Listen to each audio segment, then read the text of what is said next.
Well, hello there. Is there anybody in there? Just nod if you can hear me. Is there anybody home?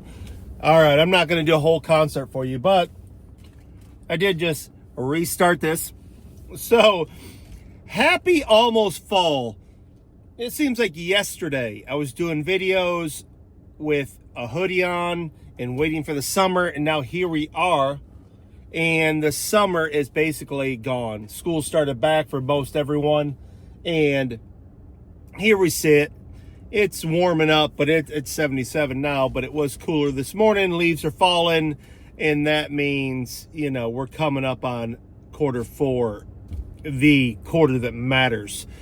And so I thought I'd do a video on the last year and some of the mishaps I've had. Of course, I am the world's most okayest reseller. And maybe it will help somebody out, maybe new to the business or been around for a while, that mistakes you could avoid. Because I am the example for what not to do a lot of times. So I came up with a lot of things. I don't write anything down. I just speak off the cuff, sit here in the Ford F-150 reseller confessional booth and let it rip. So like it or not, I'm going to help you out with a few things. By the way, go blue. Let's go. Bryce Underwood is a real deal. So we'll talk about that another time. I am going to start another channel, by the way, a sports channel about basketball and just sports in general. I've been meaning to do a podcast, Take It or Leave It, for a long time with my good friend Tyler Turner. And because we both are opinionated and we will let it rip, unafraid to tell you our opinion, and you can take it or leave it. So look for that coming soon. I've been saying that for a long time though, so don't hold your breath. But for those of you that don't know, my little backstory is I was a contractor. I had an entire crew for quite a number of years. They went on their own. I did it myself. I got hosed by a couple customers and just burn out. Just tired of looking for employees. Once I lost my 7, trying to find help these days is like nearly impossible. I don't have the patience to teach anymore.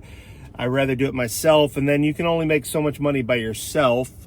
Still viable in the trades. Like this time of year, I have a hankering to, get the saws out, get some sawdust on me, because I am a carpenter, always will be a carpenter.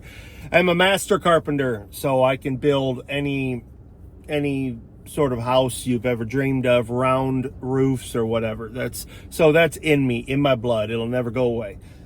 But anyways, that being said, I got burnout, and I, started reselling out of necessity. Had a real tough time in my life, and I thought eBay was dead. Didn't think it existed anymore, really. I mean, I knew it was there, but I didn't think anyone was using it.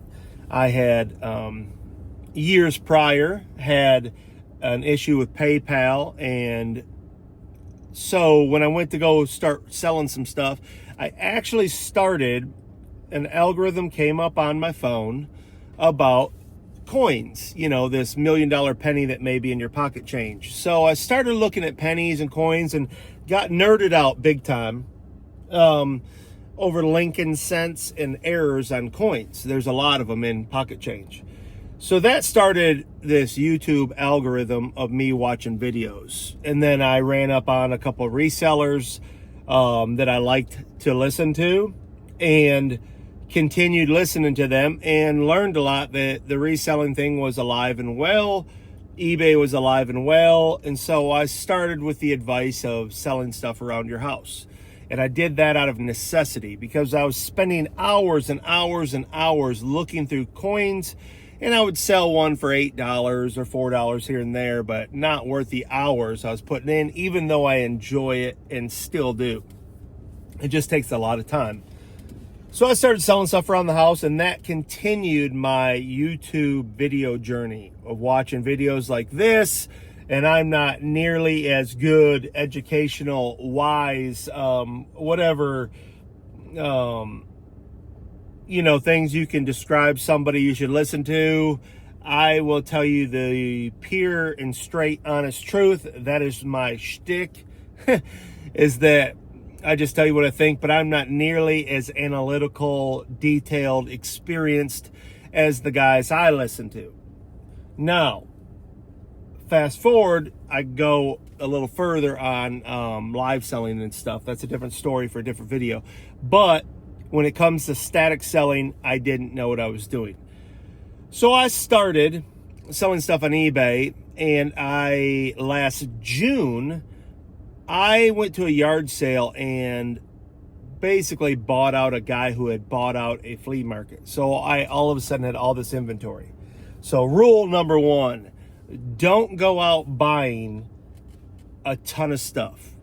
It's one of the worst things you can do, but it is by far the funnest and the easiest is to source. I want to go sourcing right now.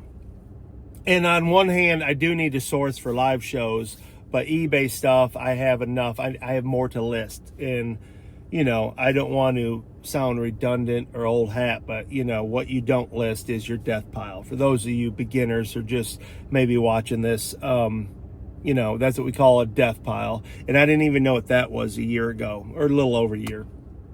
So I had all this stuff. Now, I was doing my due diligence listing, because everyone gives you the advice to list, pick a number every day, list 5 a day, 10 a day, or a dollar amount.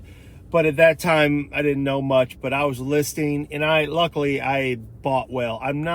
One thing I have naturally, I guess you could say, from being a contractor and just being old enough to have bought so much stuff in my life and played with toys and stuff when I was a kid, obviously, that I have an idea of what tools are worth and toys to a degree.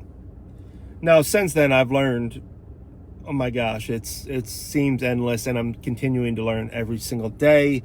But so when I bought that stuff at that yard sale, I had stuff worth money. So I had vintage 1950s and 60s radios, tube radios, and more modern technology, analog, and I sold those quite quickly. Well, it first started out with tools around my house, but this is the first thing I started with. They say the advice is not to go out and buy a bunch of stuff, and I didn't. I got the advice to source boxes from like Dollar General or whatever, which was good advice. But I didn't buy tape. I had some tape laying around. I'm a contractor, and I'm a natural hoarder because you save everything, trim pieces and nails and stuff. You just don't waste it. And I ended up taping boxes with the leftover tape I had. And I had clear packing tape from just whatever, years and years. Even moving out of places or being on jobs, I always pick stuff up or save it. If I go to like a demo project, I could just, I'm not dumb. I see a stapler, I keep it. So I used up all that tape, and then I started using duct tape. Yes, duct tape. And when I ran out, I would go to the Dollar General, because it was right down the road, and I would get more duct tape. Packing tape was annoying. I would buy the little plastic, applicators, the little tiny roll the tape comes on. It has a little cutter on it. Not the big packing guns, but the little plastic, thing that came on the cheapest packing tape available. And I was going through duct tape. I'm taping these boxes, and I am OCD. I'm not the cleanly OCD. I am the almost like Tourette's, where I got to touch stuff certain times. I count corners, that sort of thing, where it annoys me if, my collar bothers me and just weird things like that. So when I would tape, it would bother me if I didn't tape the whole thing. It bothered me so bad to have partially taped So I had to pack the whole thing and make it look complete. So that was a big mistake. Now, fast forward, because I can't go through every detail, but I buy my packing tape on eBay. I finally found a vendor I love. It comes really quick. I buy 12 rolls for like 18 bucks and I love it. Just simple brown tape. I did go to eBay tape before that, but I'd bought some for cheap and it had sat around in a warehouse, and it was, the plastic or the cardboard inserts looked like it had water damage, moisture damage is what I'm saying, and the tape wouldn't stick. So once I found this brown tape from this vendor, I buy it all the time, leave them great reviews. They're always on time. It's a great deal. So that's where I'm at. But tape, man, buy the packing tape. Look around for a good deal and buy you 12 rolls. Get you some tape, because when you run out, the most inefficient you can be is to run out of stuff. Now, bubble wrap. Oh, I'm going to go really slow here, because every time I say something and I think of something else, and we're not even going to get to some of these stories, I'll have to do a part 2 because I make mistakes, my friends. The second thing was bubble wrap. I watched a video, and it was very informative. And it's about, when you put an item in bubble wrap, you wrap it until you can't see it. And if you can't put that in a box, tape it and throw it across the room, you don't ship it. And I took that advice. And to this day, I get a lot of compliments on my packing, but I'm spending a lot of money. So I had to come up with a plan. You can't just keep spending money on packing materials, or next thing you know, you might be doing a good job packing, but you're losing a lot of profit. And I've said this before, but this was a big thing for me. It may not be for everyone else.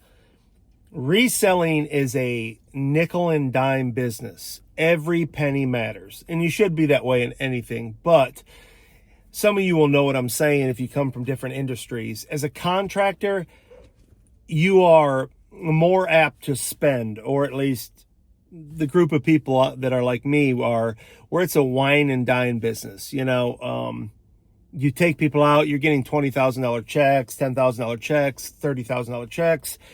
And it's easier to, take your whole crew out to eat, or you go to a conference and you go wine and dine, and it appears money's no object, even though it is.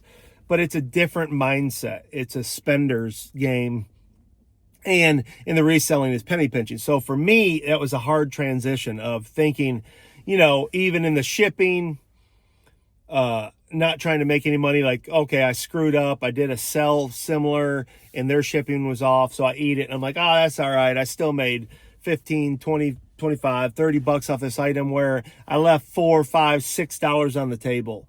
Where if I was, more responsible, more organized, more educated, more disciplined, I would put that money in my pocket. Now, fast forward a year with thousands of items sold. How much is that? Thousands. Not just on eBay, but on Facebook Marketplace, live selling, all the places I sell. Thousands times 3, 4, 5. Sounds like a lot better than $1, $2, $3, $4, $5 lost. You're talking $10,000, $15,000 you could save by being more disciplined and conscientious of your spending habits. So that was lesson number 2, bubble wrap. I was buying bubble wrap, even going to Walmart. I got on eBay, I get it shipped, but then I'd get down to low on it. And mind you, I was down to having no money. It started with nothing. Literally had lost everything I had.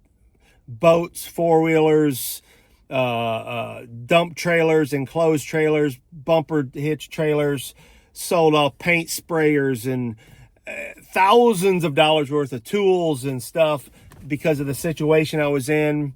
That was, to be honest with you, it was a test, I think, because it stripped me of a lot of pride and stuff, but that's another story. I'll get into that deeper one day when I can put it together where it's worthwhile for someone. But needless to say, I had nothing, so every dollar counted.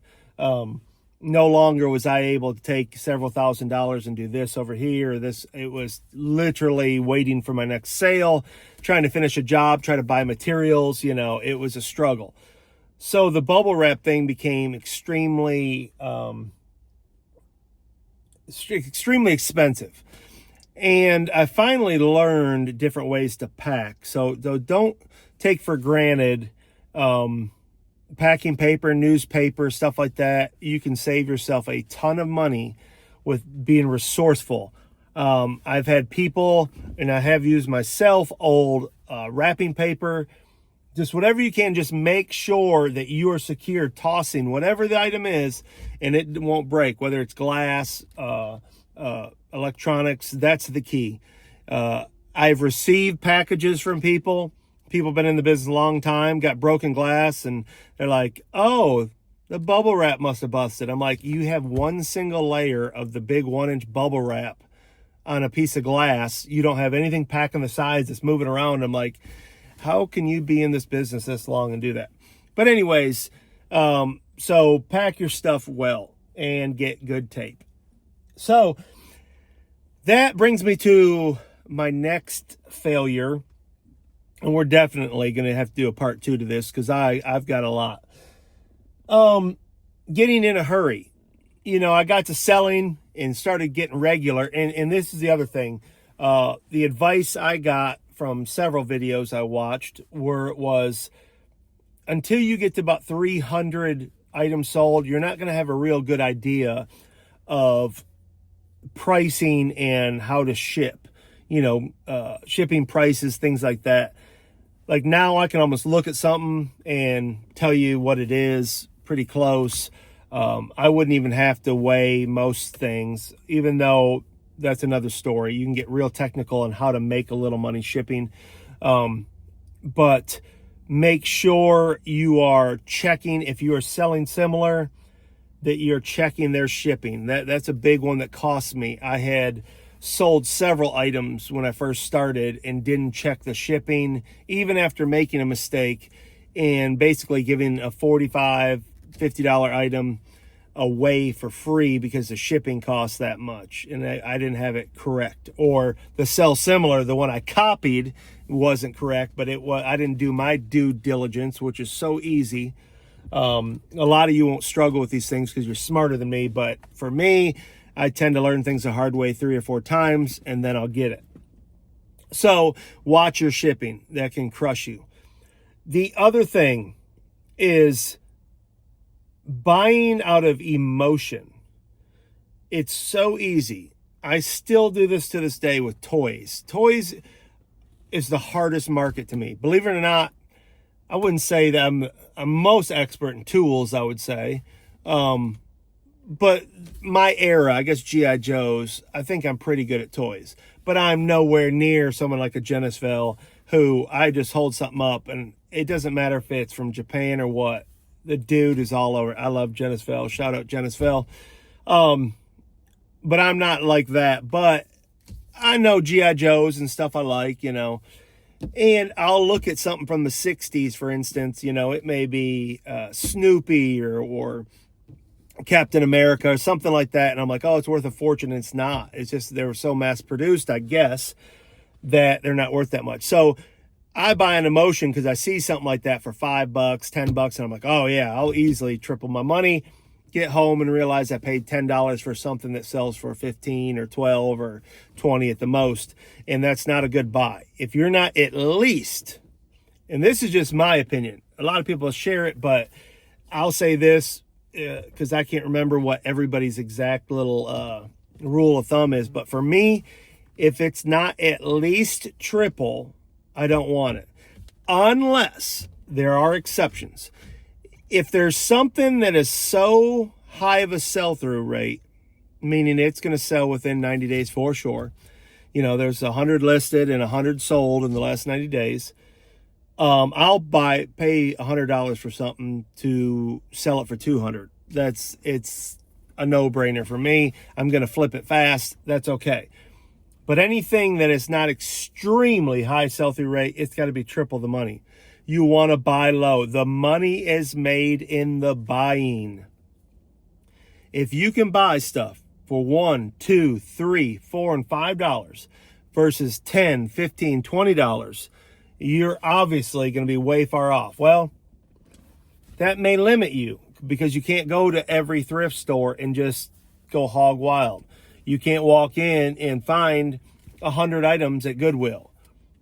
No, you may luck up one day and it may be full of stuff for you like that, but that's not the case. I very, very, very rarely, now I have in this last year and over a year now, went into places and bought a ton of stuff, but a few of the items ended up not being as good as I thought they were. So that's something you need to look out for. So that being said, just be careful with what you're buying. So I had to turn the air back on. Now it's getting stuffy and you'll hear the air. It's all good.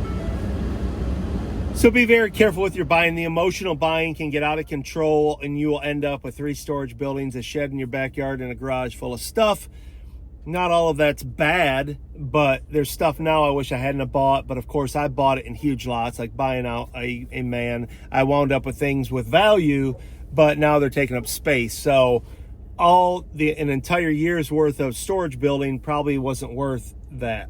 Even though the stuff I got with that buyout was, you need to cut loose of the stuff that isn't going to sell. That's another thing. We're not even getting out of month 1 here, folks. So I can go on and on. All right. So getting in a hurry. So for instance, I got good at selling old receivers, stereo receivers or DVD, VCR combos. I sell that stuff all the time. And I had a big receiver and we were going on vacation last fall and I had to get this order out. It was the last day to ship, or it was coming up on that. We were going to be gone.